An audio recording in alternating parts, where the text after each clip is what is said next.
Shady? You went and traded Shady?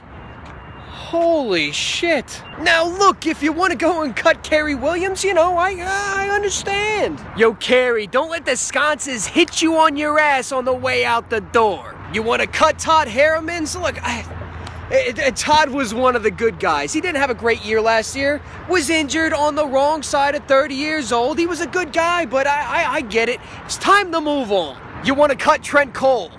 Ugh. All right, listen, I get it. He's getting a little older. Production has declined. He's not a true 3-4 outside linebacker and not at that salary cap number. So look, if you want to release Trent Cole, I get it. But Shady? I mean, you're going to trade Shady? A guy who's 1 year removed from leading the NFL in rushing, and at the age of 27 is the Eagles' franchise leader in rushing yards. Broke Steve Van Buren's record for rushing touchdowns. A guy who was a second overall pick, played all of his football for all of his career in the state of Pennsylvania for a linebacker? For a linebacker. A white guy named Kiko with a bad knee. Holy shit. People are talking to me on Twitter like, EROCK, Kiko's a beast. I mean, didn't you see the Buffalo Bills 2013 season? No! Oh, I'm sorry. Let me see if I can dig up that VHS tape of the Buffalo Bills 2013 season, which somehow got lost on the top of my I don't give a shit pile. Well, you know, he was like Defensive Rookie of the Year. Look. But Defensive Rookie of the Year, he missed all last year with a bad knee. He's only played 1 year in the NFL. And that's what you trade away LaShawn McCoy for? An Oregon guy, one of Chip's boys? That's what you trade away one of the best running backs in the NFL for?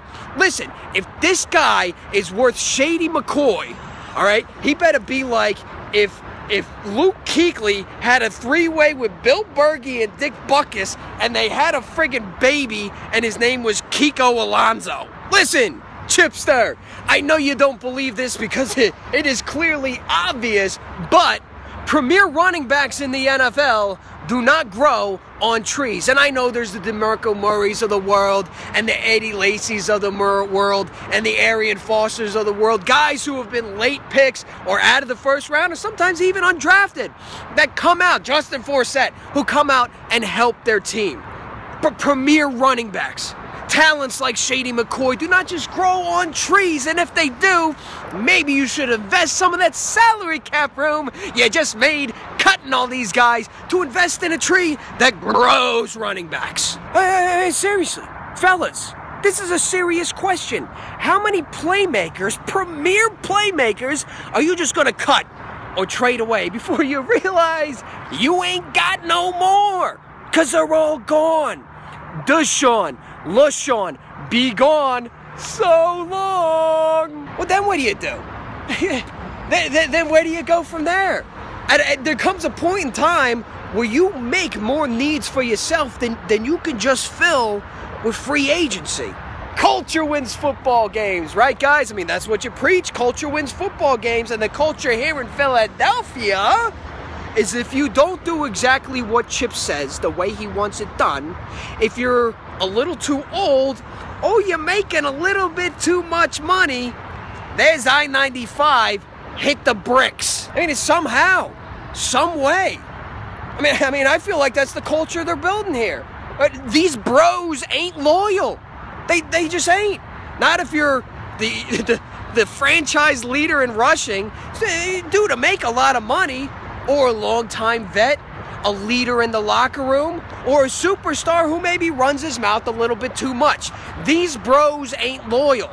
And honestly, if you're a free agent and you're and you come to the Philadelphia Eagles, who have all this cap room now, and you say, I'm going to sign a big contract, you got to be thinking in the back of your head, yeah, I'm signing this big contract now.